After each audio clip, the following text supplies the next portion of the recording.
Alrighty, then und damit herzlich willkommen zu einer neuen Folge Shakes and Fidget mit mir und Basti, und im Hintergrund seht ihr höchstwahrscheinlich einen Gildenkampf, denn es gibt wieder etwas, über das ich ein bisschen reden möchte. Überhaupt gibt es sehr viele Themen, über die man sprechen könnte. Da würde sich ein Daily Livestream auf jeden Fall dazu lohnen.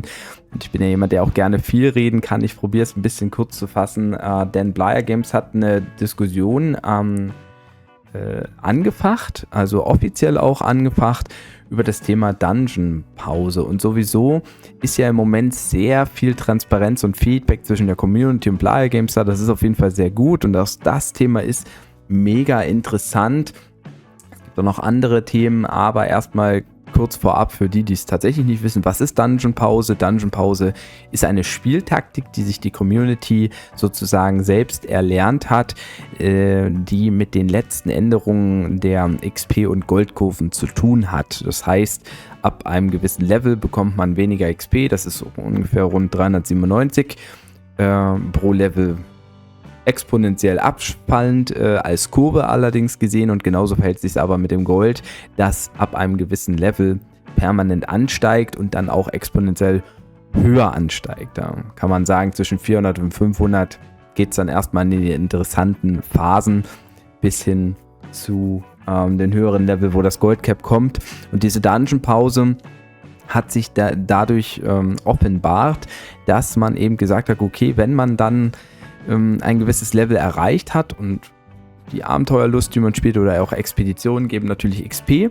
Wenn man permanent Dungeons macht, pusht man sich halt selber dann auf die Level, wo man sowieso pro Abenteuerlust viel XP bekommt, um ein Level up zu erhalten. Das heißt, man hat zum Beispiel gesagt, ab Stufe 350 macht man keine Dungeons mehr, weil man relativ viel XP noch bekommt. Und das Ganze zieht man dann halt bis zu einer gewissen Stufe durch, zum Beispiel 460. Und dann macht man alle Dungeons, die man bisher sich aufgespart hat. Und durch diese vielen Dungeons kriegt man einen großen XP-Bonus, um viele Level zu steigen, damit man relativ schnell dann in einem Levelbereich ist, wo man eben auch viel Gold pro Abenteuerlust abfarmen kann. Und das Ziel ist es, oder der Vorteil technisch gesehen war, dass man eben langfristig gesehen dann stärker unterwegs ist, weil man viel schneller auf den relevanten Levels ist, wo man viel Gold farmen kann, als wenn man permanent eben die Dungeons immer so ein bisschen mitzieht und die Level peu à peu mitzieht, weil man dann eben in der Abenteuerlust viel XP oder weniger XP generiert, als man eben zuvor generiert hat. Und das ist so ein bisschen der Clou. Das Ganze bringt sozusagen für die Spieler, die das machen, Vorteile mit sich, und zwar, dass man eben ab einem gewissen Level erstmal ein bisschen entspannter spielen kann. Man muss da jetzt nicht immer voll reingehen in die Pilze, weil man halt auch nicht immer ganz ein neues Gear braucht.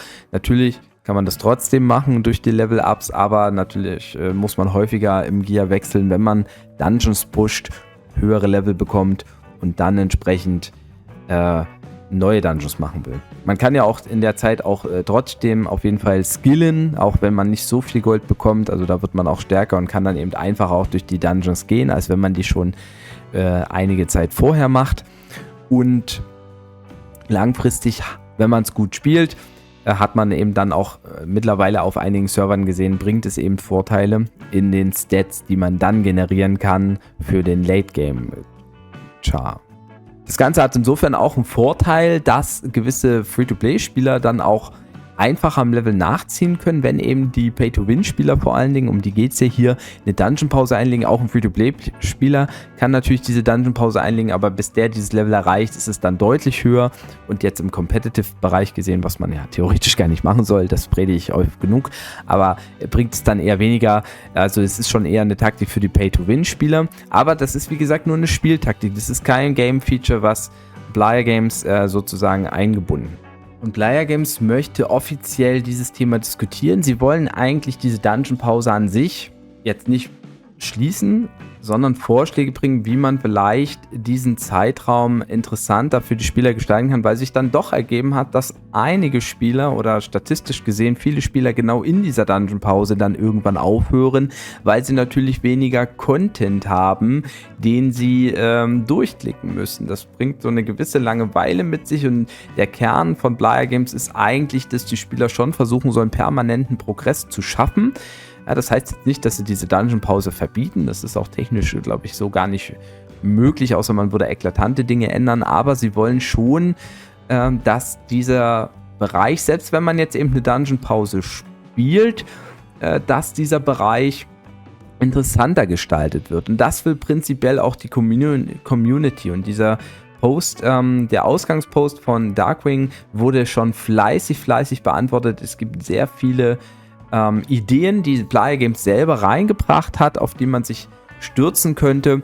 Und natürlich sind einige Ideen nicht ganz so beliebt wie andere. Es kamen auch noch zusätzliche Ideen. Auch der ein oder andere Content Creator hat da schon seine Meinung reingeschrieben. Und ohne dass ich jetzt da sehr ins Detail gehen möchte, wollte ich mal meine Gedanken zu dem Thema darstellen. Also ich selber habe das Problem gemerkt mit der Dungeon-Pause, dass natürlich man dann leider umso härter daran denken muss, den Daily Stuff zu spielen. Das habe ich auf EU5 eben leider auch nicht geschafft. Das hängt aber auch ein bisschen mit meiner persönlichen Situation und Einstellung zu tun.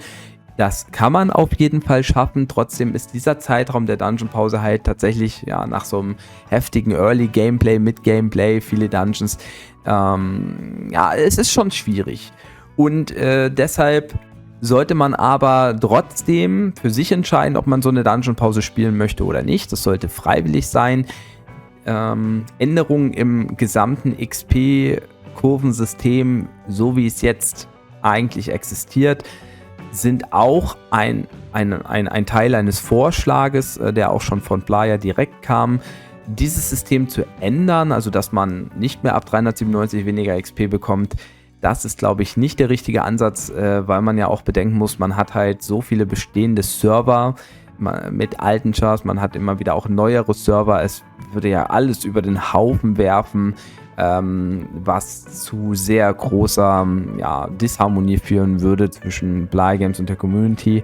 Deshalb ist das, glaube ich, ein Vorschlag, den die meisten auch tatsächlich nicht so gerne geteilt sehen würden.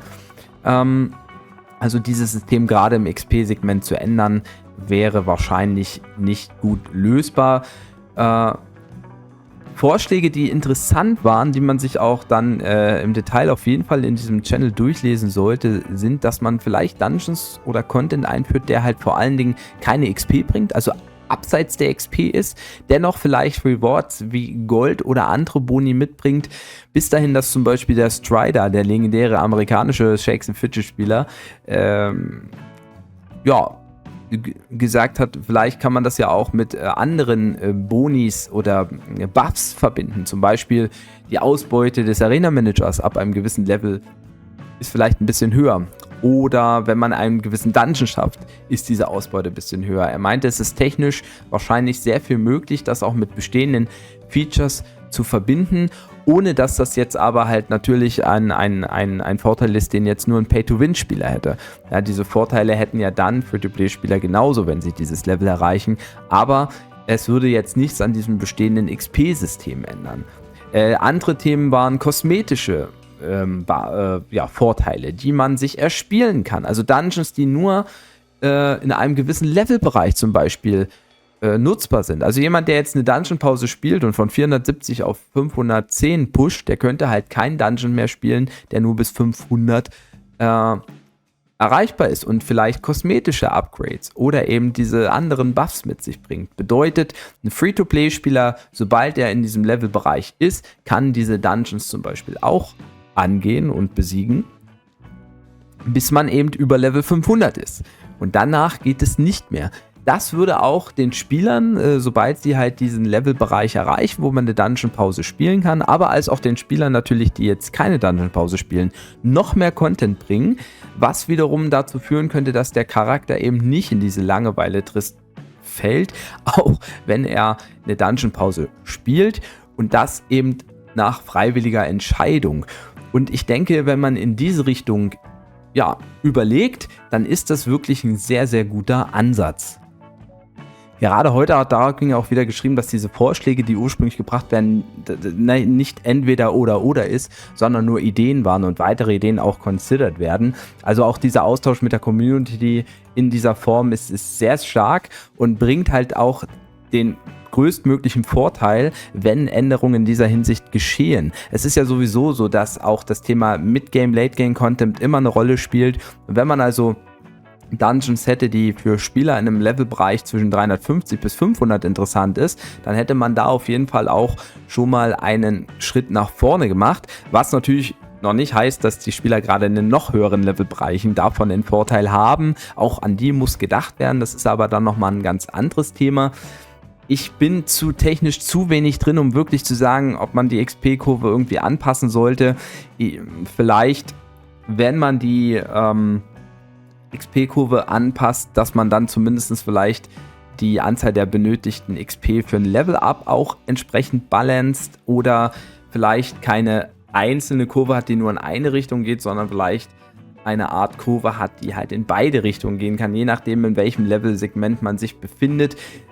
Also, dass man eigentlich gar keine Kurve mehr als solches hat. Ich weiß nicht, wie die geometrische richtige Form dafür ist, aber quasi, wenn die Kurve erstmal hochgeht und dann abflacht und immer mehr abflacht, dass man dann einfach nochmal einen Knick in die andere Richtung reinbauen kann, wenn das zum Balancing dazugehört.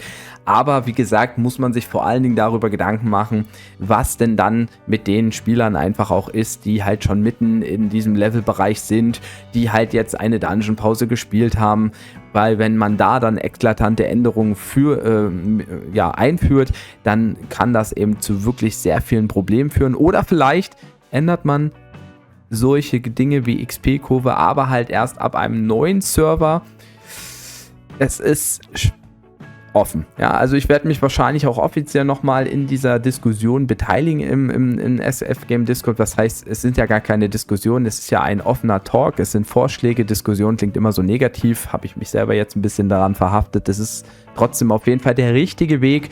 Und ich hoffe, dass dieses Thema dann auch, wenn Änderungen angestrebt sind, rechtzeitig angekündigt werden, dass es vielleicht auch die Möglichkeit gibt, es zu testen. Das ist natürlich hier ein bisschen schwieriger vielleicht, aber auch einen Beta-Server kann man ja so einstellen, dass man eben jetzt sagt, okay, man spielt jetzt vielleicht hier einfach mal eine Dungeon-Pause und schaut halt, wie sich das so ein bisschen verhält. Keine Ahnung, technisch denke ich, ist da sehr viel möglich. Ich bedanke mich erstmal fürs Zuhören und wünsche euch einen schönen Tag. Haut auf jeden Fall rein, macht Tschüss und Servus, euer Basti.